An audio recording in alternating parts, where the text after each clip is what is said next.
and this is the this is the first time I'm gonna present this work, so the slides are a bit kind of rough on the edges, but at the same time, you're gonna be the first to hear about our recent works, and I hope you'll enjoy it. Okay, let's start with the outline. I would like to start with a little bit of a motivation. Why do we need to control the inference process of diffusion models? We're going to discuss how to combine different pre-trained models to sample from the densities we want.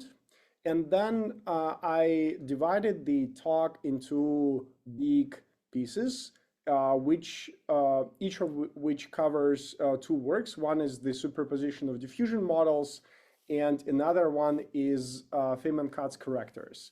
So each piece consists of like mathematical tools we're using to achieve the results, and then some empirical studies. As you all know, it usually happens in like research in our field nowadays.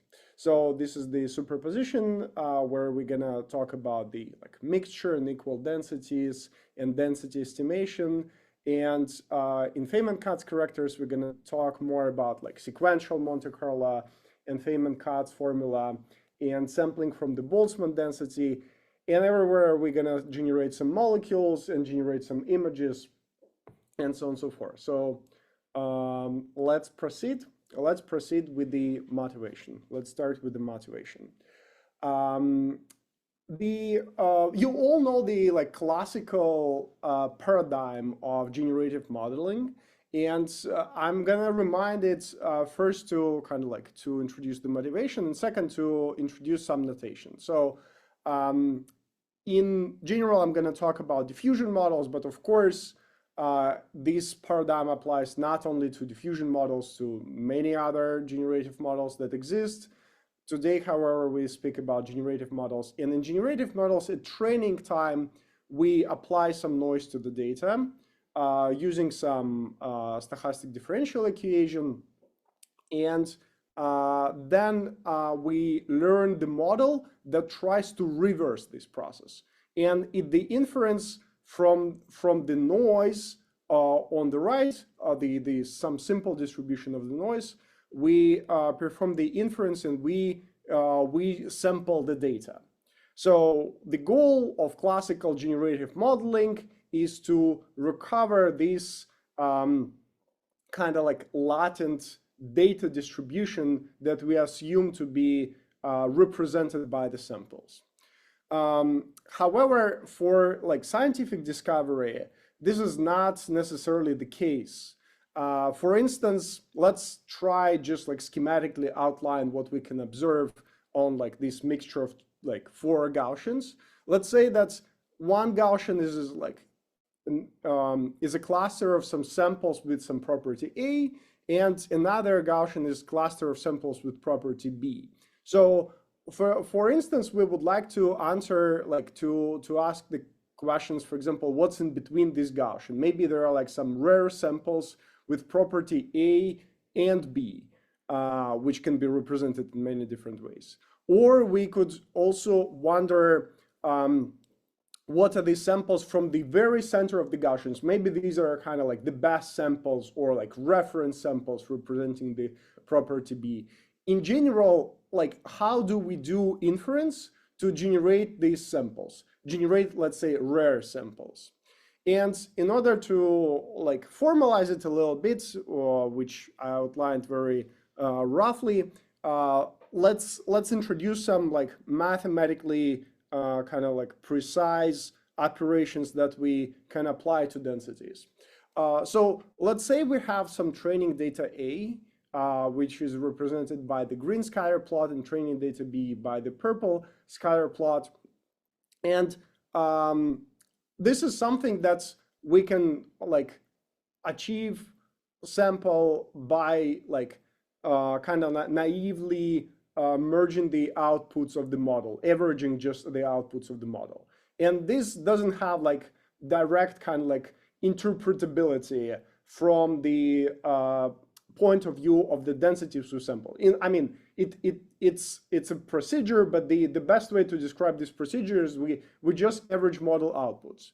But we, for example, would like to know if we can sample from the mixture of this density. So we have one model trained, we have another model trained, and we can kind of like, we want to get a model that samples from all the modes, right? This is kind of like a logical OR operation.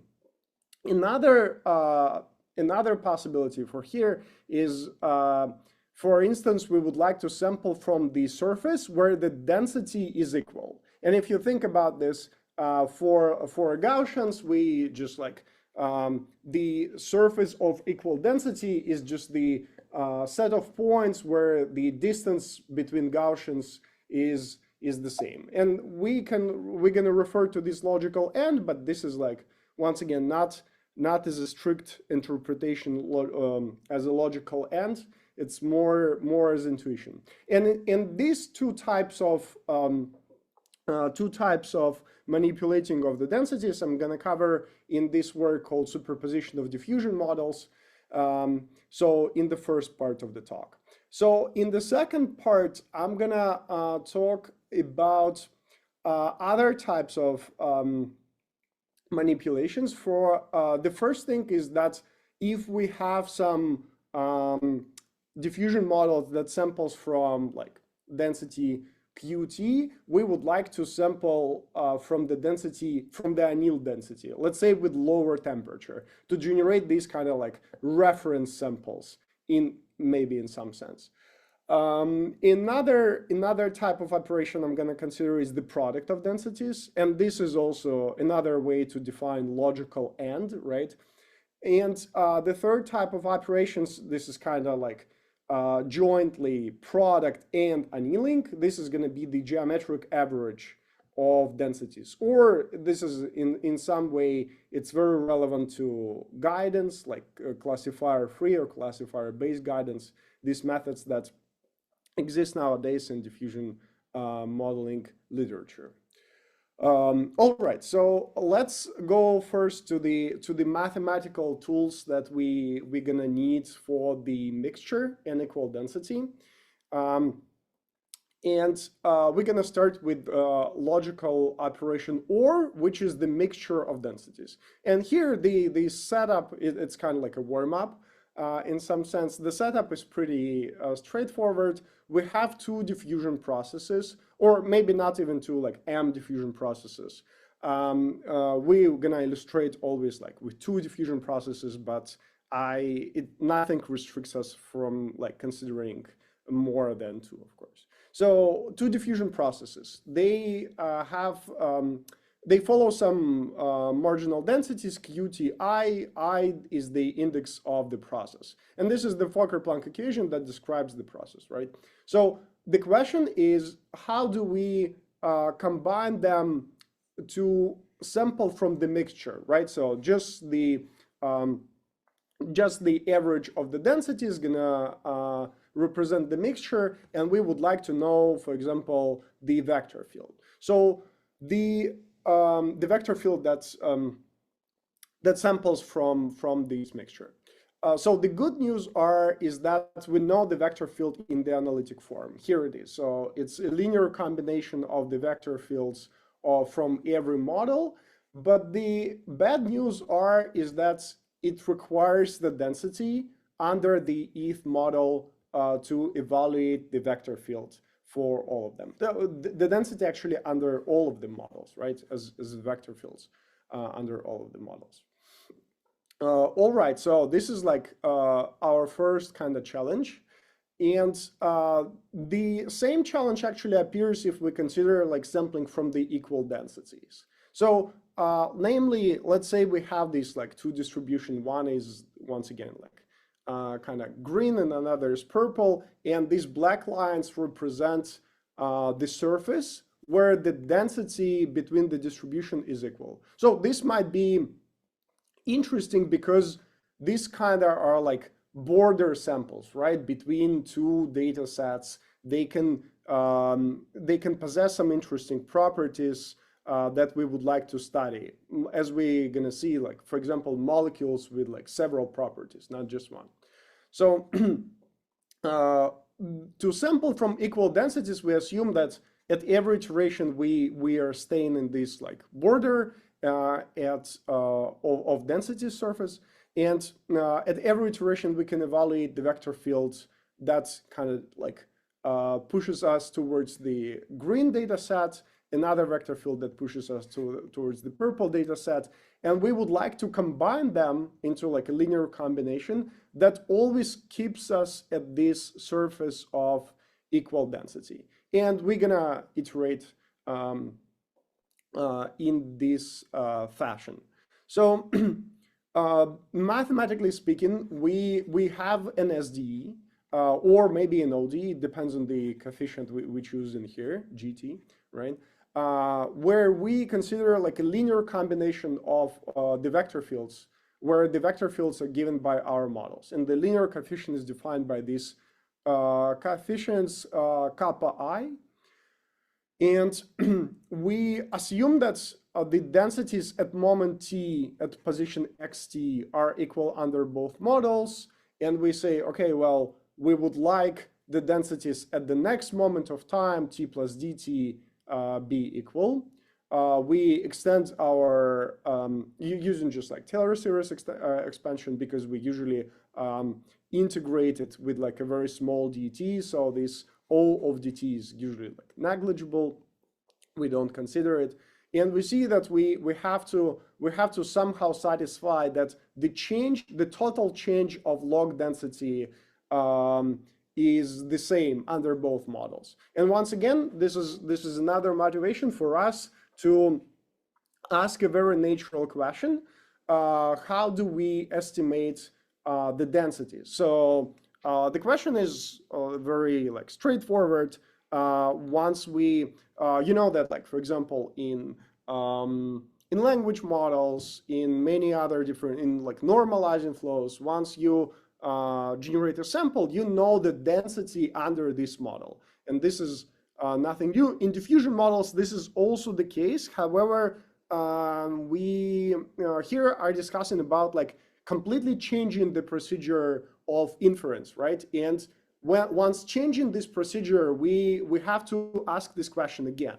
So let's start with ODs, because ODs have like kind of like less movable parts, and it's easier to analyze them. It's just like differentiation. We assume that our state changes according to some ODE that we don't specify. This might be this logical OR operation. This might be logical AND operation. And we know that the density of every single model changes according to the continuity equation that is specified under the like via this like vector field. The question is, of course, what's the full time derivative?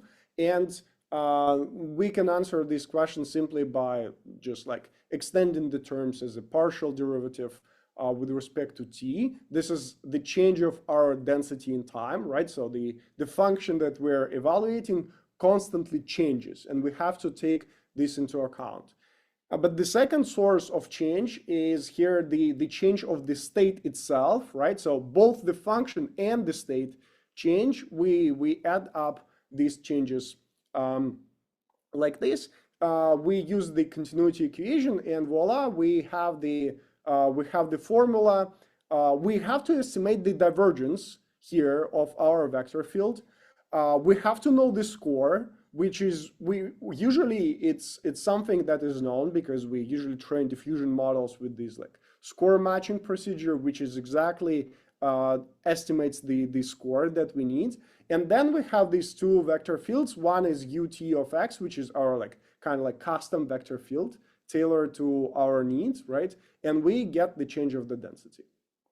So this is like the first part, and it's quite straightforward. It's a little bit different from the way we usually estimate the density under diffusion models, because we just evaluate the gradient of u, because essentially, long story short, because uti equals ut, right? And then this second term cancels out, and we just have the divergence. But now, because we customize our vector fields during the inference, we have this additional term, which we can fortunately estimate. All right, so the change of densities for SDEs are a little bit more kind of like involved. I wouldn't say they're like more difficult, because these are, once again, like all known results in terms of like how to take how to track some quantities when our state changes according to the SDE. It's a bit different. So we have these two terms here as before, as for ODEs, change of density, change of the state, but now we have this another term that's like a new term that appears, and it appears because of the noise, and it appears due to the Ito lemma, because the standard deviation of this noise that I denote here is like dWt as the change of the Wiener process. It's proportional to the square root of dt. So once we take the variance, we have it, so it's proportional to dt. That's why we have the second derivative term. And this is something interesting, because now let's think about how the density changes. We can assume that like, I mean, on the like second slide, I said that when we train the diffusion process, right, we apply some simple vector field f that kind of like contracts our data, and some noise. So this is the noising process. So we actually know that the noising diffusion process that we try to approximate, and let's say that our marginals that we are tracing here, they indeed follow this noising process. The only thing we have to do in here is we have to just invert the time, because here we are integrating, we are doing the inference kind of like backward in time, right? And the noising diffusion process is defined forward in time, or vice versa, doesn't matter. Here is like t, and here I use tau to highlight that this is a different kind of time direction. So we flip the sign, and we also have to like change the logarithm.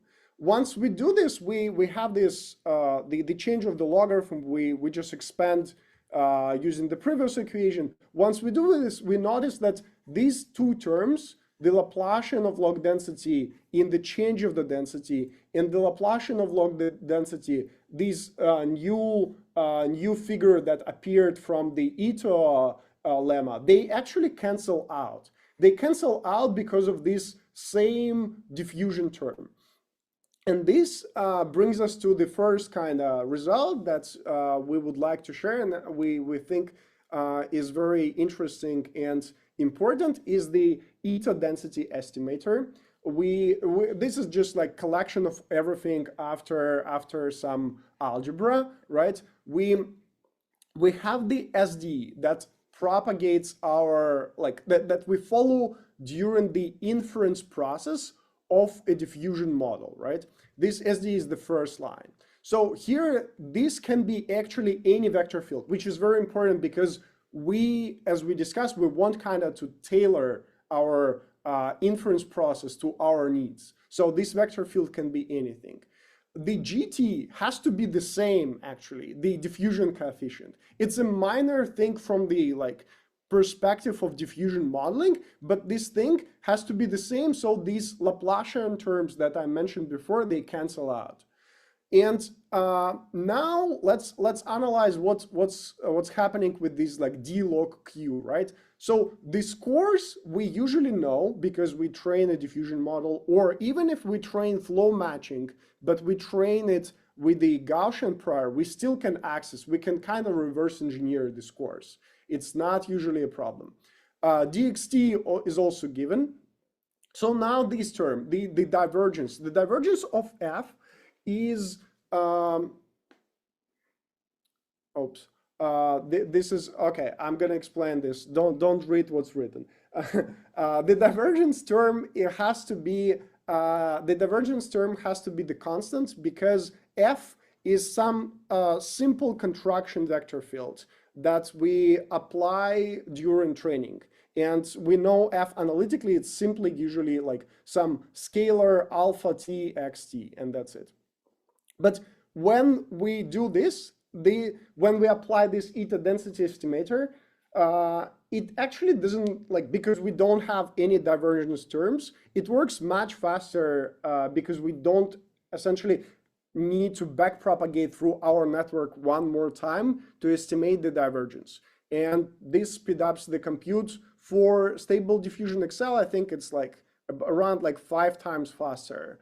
And yeah, some wins in the memory consumption. So the important things here are, there are some benefits. So the benefits are is that this is like a principled approach in the sense that we know what we estimate. It's completely architecture agnostic in the sense that we don't rely on some presence of some layers, or like in normalizing flow, we don't restrict our architecture anyhow. And it can work for any number of models. We just like do the forward pass. We, based on the forward pass, almost for free without additional compute, we get the density. So the caveat here is that we assume that the estimated scores that our model learned are exact. So when these scores are not exact, so if our like model is like under-trained, let's say, our estimate is going to be bad. And we can like provide some actually bounds and so on and so forth, but this is beyond the scope of this presentation. In practice, this is going to look like this. This is usually how it the inference process looks like. We subtract this drift term, this simple drift term. We add some vector field, some noise, and we propagate our x.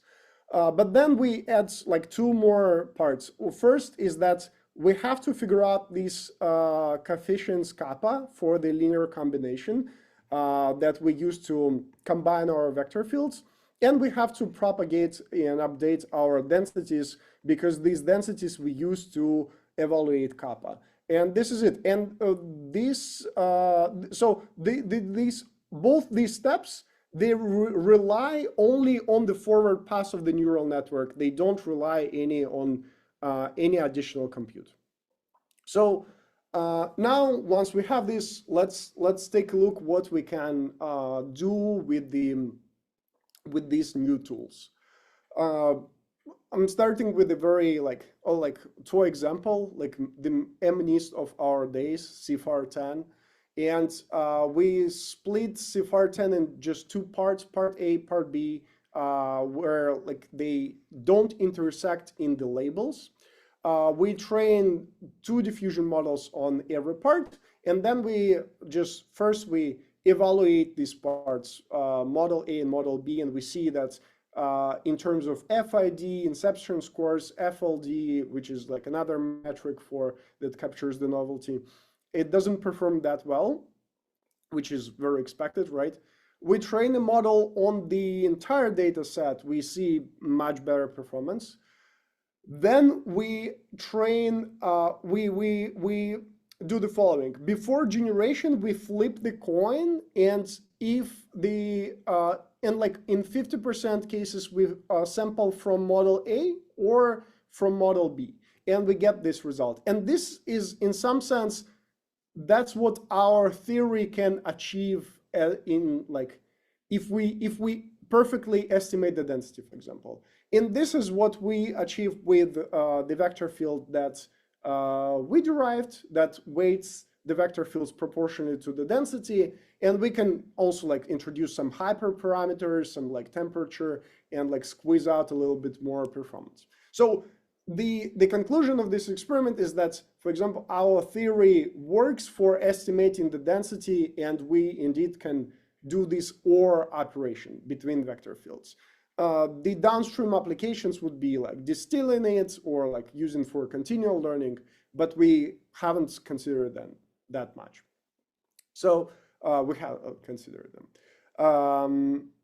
Now the conditional image generation. So for the conditional image generation, we're thinking about combining different concepts and with the AND operation. And here, the first thing we did is like we went to the Hugging Face run stable diffusion v.4, 1.4, and asked to generate a flamingo that looks like a candy cane. And we, of course, on purpose, we took a model that is not like the state of the art in image generation, but we show that we can generate a flamingo that looks like a candy cane.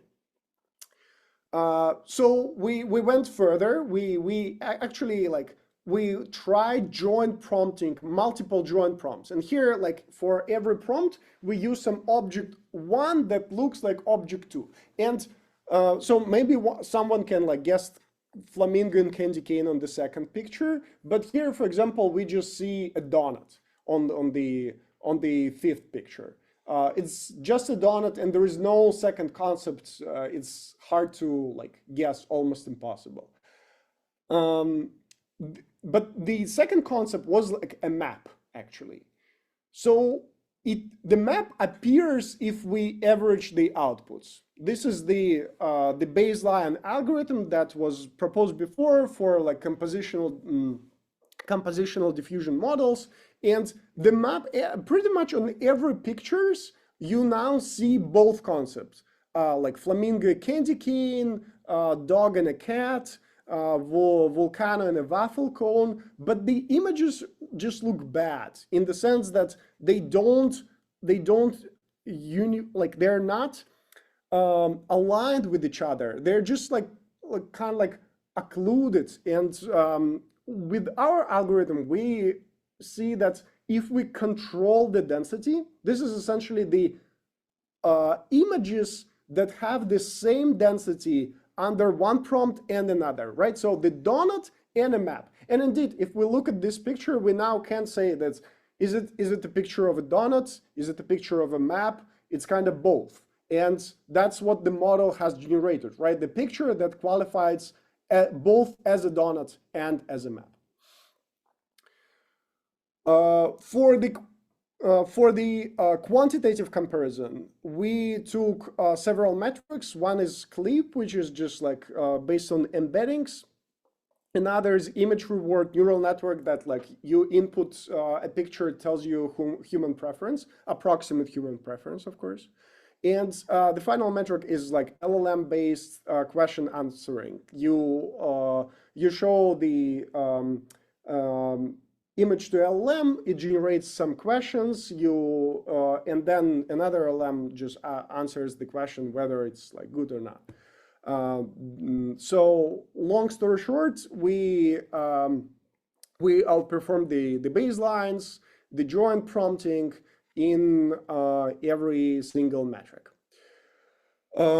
Beyond images, it was interesting for us to try and for the task that are more close to, let's say, what we understand as a scientific discovery, right? So if we could take a molecule with one property and give it another property, or like if we can take a conditional generative model for molecules with properties, we can like try to pull off this trick, the same trick with images, right? Like flamingo candy cane, but maybe let's say here it's a molecule that inhibits one enzyme, and also it looks like a drug likeness is another metric. And here it's like a baseline that we just took the model with this prompt, and we see that we just prompted like this, and see this is like the score that we can achieve. So we don't hope to achieve like a greater score than this. So then we took a joint prompt, and we see that we achieve like worse scores on both, which is expected, of course. And for the metric, we can measure kind of the product of the properties, because the higher is better for both. So if we just average the scores, it gets even worse than the joint prompting, and yeah, works. So the inhibition task is pretty much the same, but drag likeness worsens for some reason. And with our method, we can achieve the best metrics. And we can also look at the percentage of valid and unique molecules that we generated, because we do multiple generations, of course. And we see that we outperform the baselines in terms of this as well. So it's not that our model has generated one molecule and then we took the average. It's actually very diverse and valid. These are the molecules that are generated with our model, just for visualization. Another question would be the same thing but two different enzymes. And we show that once again, for the product of properties or the minimum of two scores, we outperform. This is the molecule. So yeah, this is the these are the results. So as a summary for this paper, we can merge two models as a mixture, maybe for decentralized training, as recent works has shown, but they use an additional network. They train an additional network to estimate the density we can get rid of with our new density estimator, maybe for continual learning, which would be also a very interesting application. We can generate samples with equal densities, which combines the properties of molecules, images, and maybe can be used as a tool to study kind of the learned density model. Another thing is that, once again, orthogonal to this is that we propose this density estimation for custom inference processes. We can make it kind of precise, but at the cost of evaluation divergence, or imprecise, but essentially for free, in the sense that we don't need anything else but the model outputs. And this is kind of an additional information that we can now use for guidance that doesn't require us substantial compute, and we can run it. We actually run this model for Stable Diffusion Excel as well, because it doesn't cost anything on top of the inference of the model. In general, we are pretty excited about this repurposing of generative models for combining several properties and new types of guidance based on the log density. This is the paper that was recently accepted as a spotlight for ICLR. It's called the Superposition of Diffusion Models using the eta density estimator, and Martin Lazar were the first author, students from U of T and Vector that I worked with even before, and Joey and Alex were our co-authors in this paper. This was a great collaboration. Now I'm going to the second paper, which is called the Feynman-Kac Correctors. And as I promised, it requires, so we're going to consider different types of merging the densities. Now we're going to consider annealing, product, and geometric average. But for this, we need a bit different mathematical tools. So yeah, I'm sorry if someone is bored a little bit with the amount of equations on the slides, but this is what we have to do to achieve our result. I would like first to discuss the tools for simulating PDEs on a computer, which is in general, very interesting topic. So the tools that we use and we think about are usually for diffusion models, because there are, of course, many multiple tools, and classical integrator scheme, finite difference scheme, and so on and so forth. But the tools we usually think about is ODE transport, right? So we propagate our samples according to some ODEs. We push samples around with this vector field. And then we say that the density of the samples changes according to this continuity equation, right? So this, which is minus divergence of PUT. The second tool that we use is that we add some noise. Every step we add some noise proportional to sigma t to our samples. And there is another partial differential equation that simulates this called the diffusion equation. So, which depicts this diffusion process by incorporating this Laplacian term, right? And the third thing that we would like to bring here to the discussion, and is very interesting in another tool, it's reweighting. So essentially, it introduces some additional weights to every sample x that we have, and these weights change according to some function gt of x that we can choose. I mean, the same as here, right? ut here of x, ut of x here is a vector field that we choose, or we kind of like derive what vector field we have to do, have to use. The same in here, gt of x, some weight function, and it reweights all our samples. So now, besides moving around, besides jiggling stochastically, our samples, they have also kind of like inherent weight term. And in general, in the most general form, we can say that we simulate this Feynman-Kac PDE. It's simulated as this weighted stochastic differential equation, and weighted because it's a stochastic differential equation where for every xt we add this weight omega t. And you all seen this before in sequential Monte Carlo and particle filtering. So the idea is that these samples, they gain, so besides moving around, they gain some weight in here. So, and at some point when once some sample grows very big, or like maybe the samples grow unequal, it's a good idea to introduce a resampling step. So you see this, for example, this sample with a very big weight, it now splits in 3 different samples that can go into different directions based on the SDE. And by doing so, by introducing this like resampling step, which has like many details, many design choices, I'm not gonna go into all of this, but by doing this, we can simulate now a different kind of PDEs. We can simulate Feynman-Kac PDEs.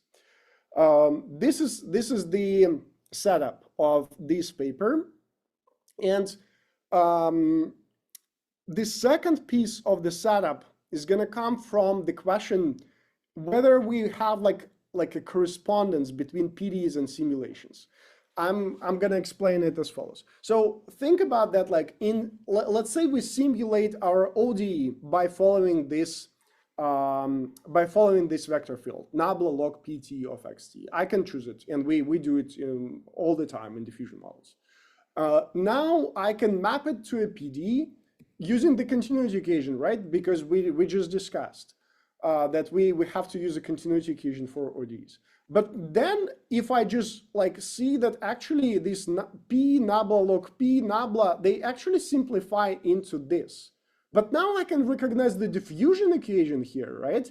And from this diffusion equation, I can say, oh, but wait a second, I know another simulation tool for this, which is going to be adding the noise. So the moral of this slide is the following. If you have a simulation scheme, you can write down a PDE, but the PDE you can simulate in many different ways. And this is what we're going to use.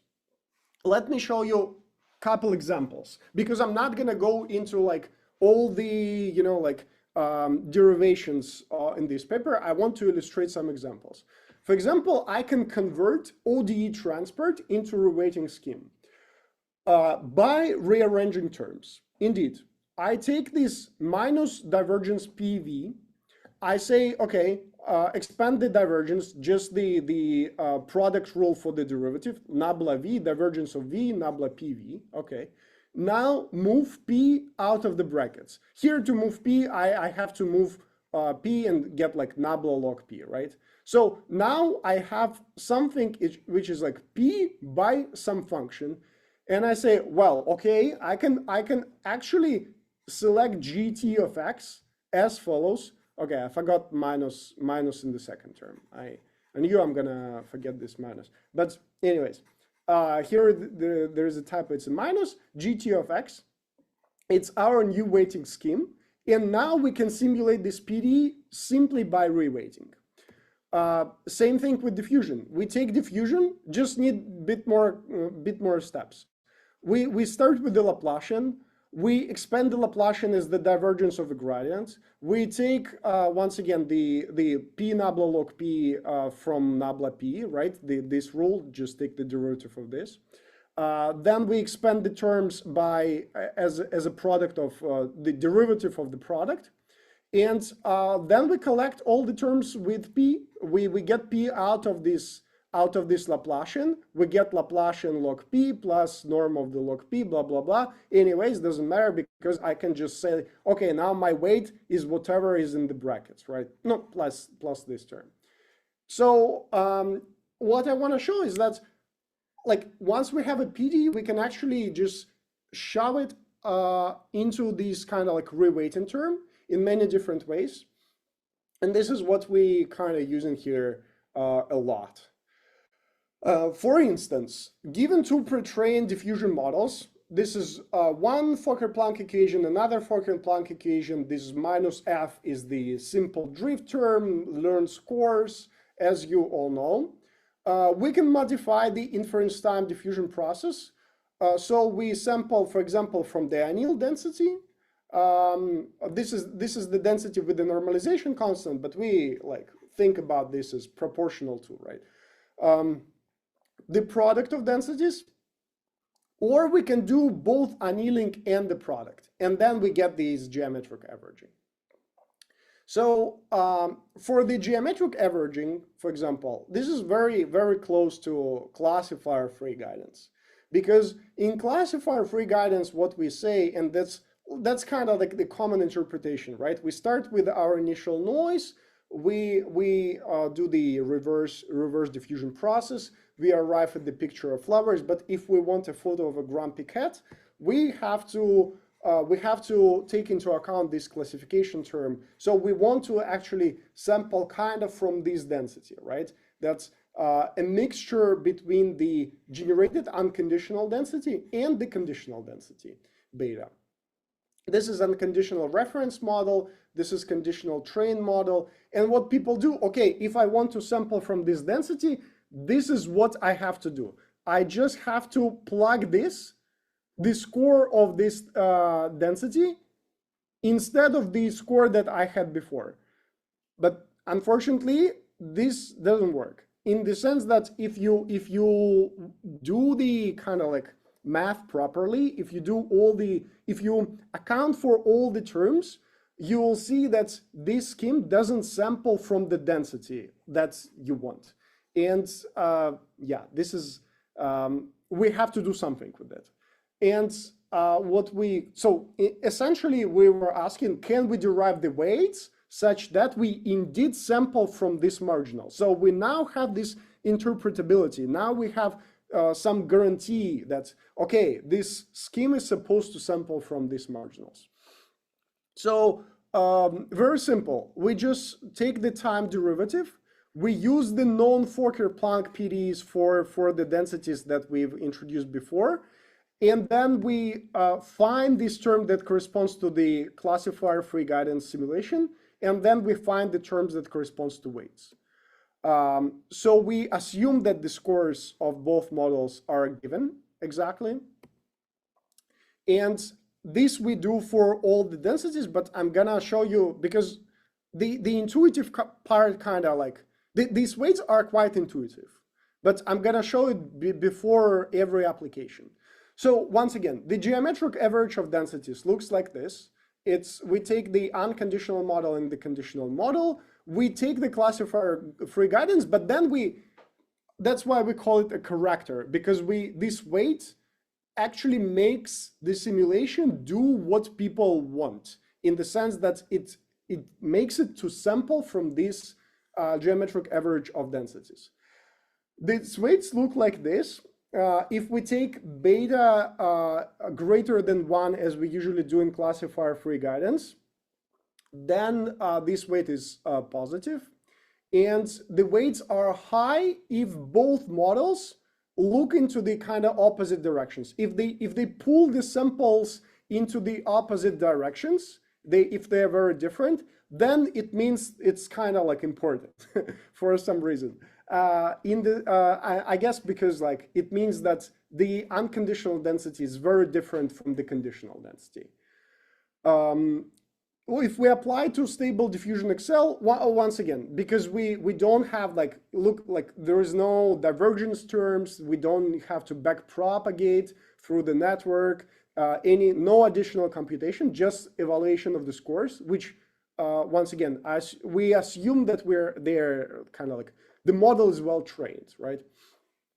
Then we can apply to like very big model, for example, stable diffusion Excel, with different parameters in the batch size, and ask stable diffusion Excel to generate something very specific. For example, we want a photo of an orange bench and a black refrigerator. And this is already like the quality of all the generations is amazing, but following the prompt is still hard, even for stable diffusion Excel. And this is what you see, it doesn't happen in here, but once we add our correction term with some hyperparameters tuning, we get a very, very good generation. We get better adherence to the prompt. So the same could probably we apply for product, right? As I showed for the super diffusion, and we could take orange bench and black refrigerator, but we decided to stop these image experiments at this point and now go to molecule. So now we're going to consider the molecule that, for example, inhibits GNK3 and inhibits DRD2. Or we can consider molecules that bind to two different pockets, protein pockets. And that was what was especially interesting for us, binding these molecules to target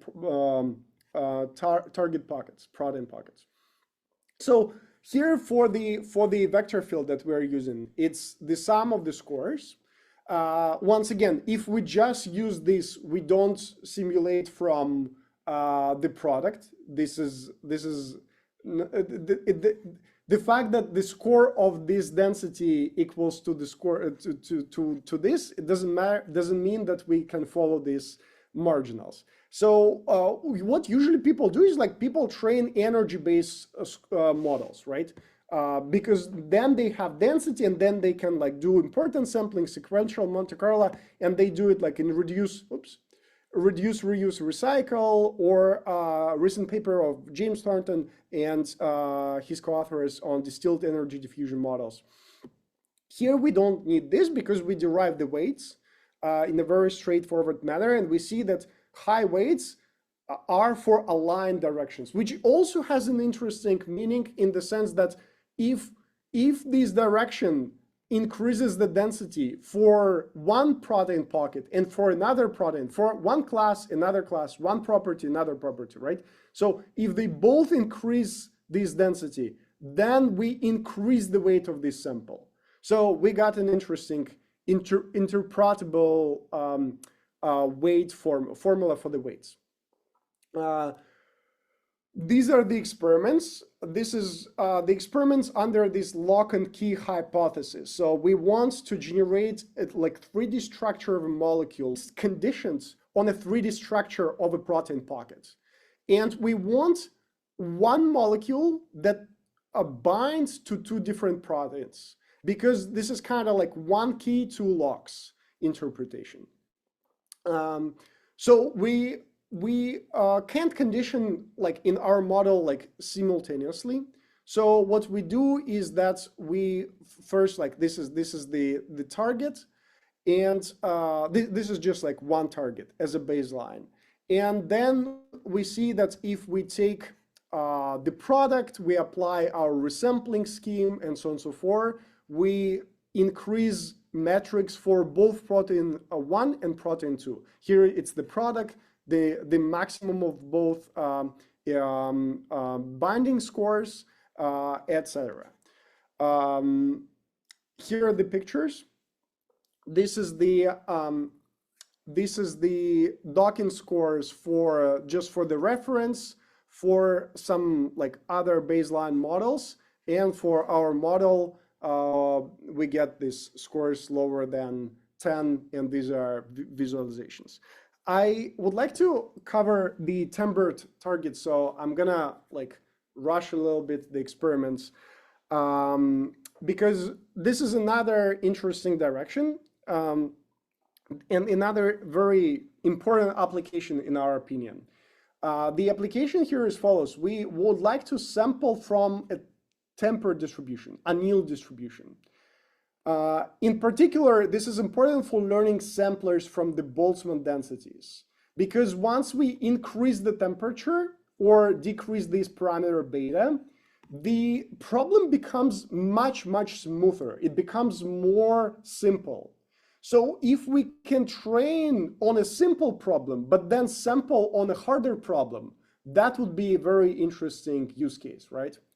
So we would like to ask these questions about whether it's better than training directly on the original targets, for example, temperature. We derived even two different SDEs because they have the same variance of the weights, namely the weights are the same. And they are useful in different use cases. But you can read about this on the paper. In the paper, intuitively, this one is kind of takes the target score, but preserves the noise. This one reduces the noise and changes the score. So we found that each of these works in its own way. Namely, these are the results for just like 2D mixture of Gaussians. This is the starting distribution that is with the higher temperature. And these are ground truth samples. If we just don't resample, we lose the modes in here and here. We lost these modes. If we do resampling, we recover these modes, which is great news. If we apply different SDE without resampling, once again, we lose the modes. If we apply resampling, our weighted scheme, we see that we kind of like, we do better than not doing this. Essentially, all the time, if you incorporate these weights, if you follow precisely the Feynman-Kac PDEs equations you simulated rigorously, you get an improvement. And you get it not only for 2D mixture of Gaussians. This is the Lennard-Jones potential for like 13 particles. We train at the high temperature, temperature 2. We train some diffusion-based sampler. And then we sample at different temperatures, 0.8 and 1.5. And we see that if we don't do resampling, if we just try to kind of naively use the scores, we do kind of worse. And our methods outperforms like everything. But the most interesting result is this one, is that if we train this diffusion-based sampler directly on temperature 0.8 or temperature 1.5, we get worse results. So it means that our scheme kind of worked.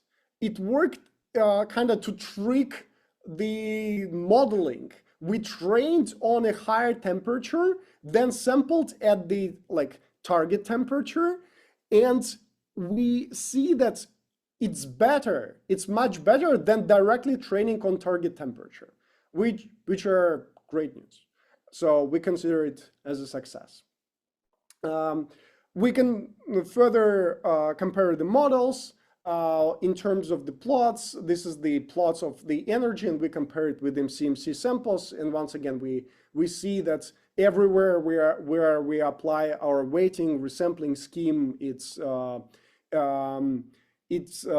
helps significantly. But I would like to summarize this paper because I would like to leave a bit of time for the questions. So in this paper, we propose a framework for manipulating the densities during inference of diffusion models, annealing product geometric average, we get this sequential Monte Carlo scheme kind of for free through like a straightforward derivation, doing this kind of like meticulous math with operating with PDEs.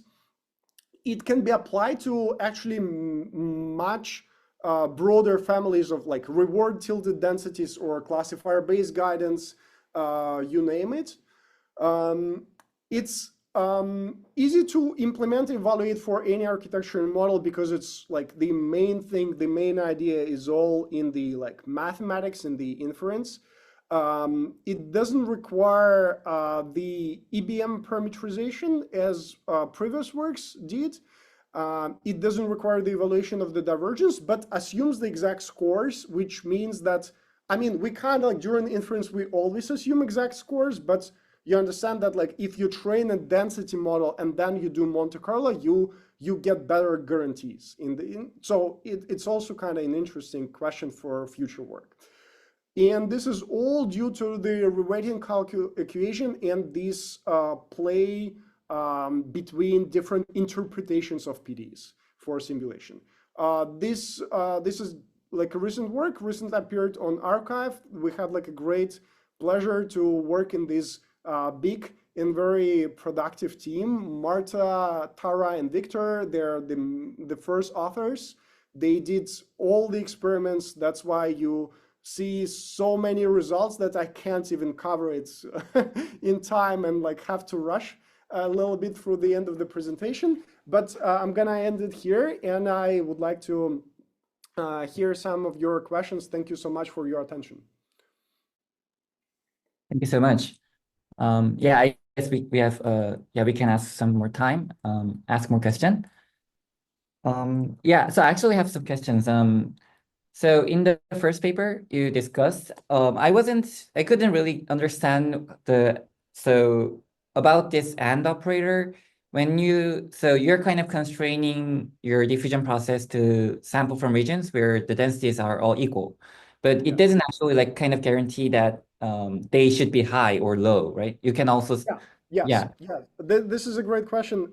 So what we can observe kind of like in toy data. So it's better to think about this process as follows. Sorry, I'm gonna go in here. So this process, in some sense, you follow your diffusion process, but then instead of taking this step, you kind of project on the surface that has the equal density. And that's why once we like, even like for like toy example, we see here that we sample in here, even though like formally you could continue this line like to infinity, right? But we don't sample from there because we kind of like project these samples onto the surface. And that's why we sample from kind of representative set. Yes. I see. So I guess you couldn't really so you can we haven't explored this enough, and this might be an interesting direction of like research because you can estimate the density and you can control the density and make now guidance kind of like informed by the density that of your current sample. I see. That's interesting. Okay. Yeah, actually, I have one more question about the second paper. So I feel like it's a bit, actually, I learned a lot from about this Feynman-Kac formula. So I feel like it's a bit similar to Gerstenov theorem, like ratio of two SDs. And I was wondering if you could apply similar things, but now that you're like trying to match a forward SD to reverse SD, like could you do similar things for this one? Yeah, so yes, usually people use usually people match. So here we don't train anything. That's very important to understand, because usually people try to match this reverse to backwards when they like fine tune or train something conditional, and they use Gersanov theorem. I would answer this. So usually when people write, this is a work about like sequential Monte Carlo, right? The difference with this work is it's all in continuous time. That's what makes it different. It's all in continuous time, and this difference allows us to not care about choosing kind of the backward kernels or something. It's just all gets automatically. But in theory, what you could do, you could start with the discrete time. You could do the reverse process, like some proposals, and then you take the time limit and you get these kind of formulas just like with more steps. Okay, okay, I see. Interesting. Okay. Yeah, so do you have more questions? Okay.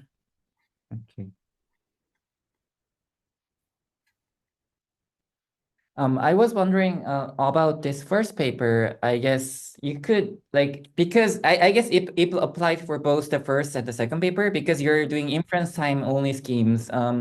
Sometimes you may be like this is more of an empirical question. So whenever you're doing inference, you actually do inference in a different manner from the training, right? So sometimes you may hit a region where the neural network hasn't seen, or so you may see out of distribution paths. And I'm wondering, did you hit any problems? Because Yeah, I understand. So we haven't. So we honestly we haven't. So okay, maybe in some experiments where we try some kind of audacious uh, guidance coefficients, or based on the density, you can get something some kind of just noise, very poor generations.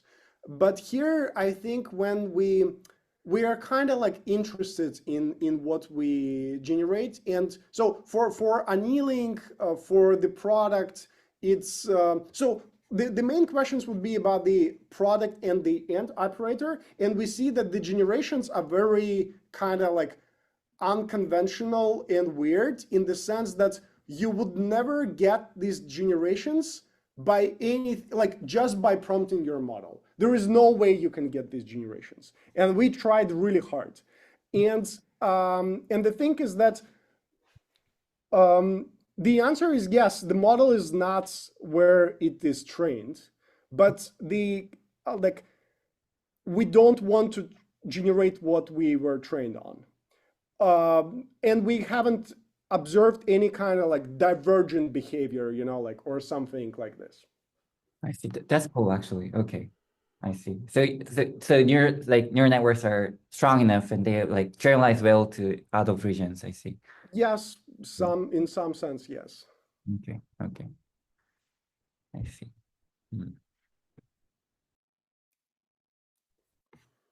Well, I guess Question in the chat. Yeah. Is it estimator accurate enough at the end of the noising step compared to calculation using divergence? So we haven't compared it directly, but as I said already, the assumption here is the scores are trained perfectly. And if you I think if you let's say you try to train a diffusion model maximizing the likelihood from scratch by using the eta density estimator, then you'll definitely fail, because the estimation of the density, I mean, actually, I don't know if you're going to fail, but the estimation of the density is going to be very poor because the model is not trained. So I assume you're going to fail. But what we found that for example, for controlling the images, for something, for applications like this accuracy was enough.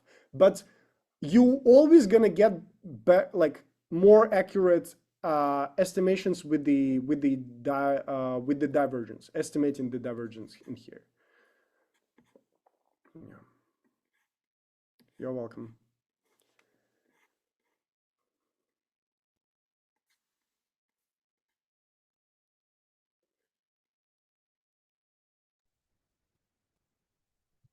Yeah, I'm just trying to digest the second paper, because actually I haven't really read this paper. So like, have you considered, like, can this be used for actually training Boltzmann generators? Like, you could try to like sample from kind of an untrained distribution and then use the weights to actually like estimate some kind of divergence, scale divergence. To estimate the KL divergence. So what you can do, you can, for example, like using just like these equations, Yeah. you can derive these escorted Jarzynski inequality, or there was like a paper recently in Nats that reproduced the Jarzynski inequality, and another paper on control diffusion sampler, I think, by Francisco Vargas and his co-authors. So um, you can reproduce these weighting schemes for pretty much anything if you prescribe this like path of energies. Right. And yes, you can train to minimize this. Yes. I see. So yeah, actually, I was having like this kind of guess that like this rating is basically kind of your estimation of the radon-nicotine derivative between like past measures. Okay. Think of it as this way, or Yeah, exactly. So these weights are is the so okay. Here how you can think about this in terms of the radon-nicotine derivative, like the importance weights density ratio. So if we just remove the last term of this equation, we're gonna sample from some other distribution. So the distribution of our coordinates is not PT, right? yeah, And the weights make it PT by doing importance sampling. makes sense. Okay, yeah, yeah, I can understand now. I see. Yeah. Okay, great. Okay, I guess yeah, we can end the seminar now. Thank you so much for this talk. I really enjoyed it, and I'm sure that yeah, a lot of Thank us. you so much. Thanks for inviting. Yeah. Oh, actually, we Yeah, have one more question. Sorry. Yeah. Rob on the chat, yeah, is saying that Ah, Nats, yeah, given the references to the Nats paper and other annealing weighting schemes. Yeah. yeah. This is yeah. I see the connection right now. Okay. Yeah. Thank you so much. Yeah, this is super helpful. Okay. Mm-hmm. Thank you so much for inviting, and yeah, bye. Okay. Yeah. Thank you. Bye bye. Yeah.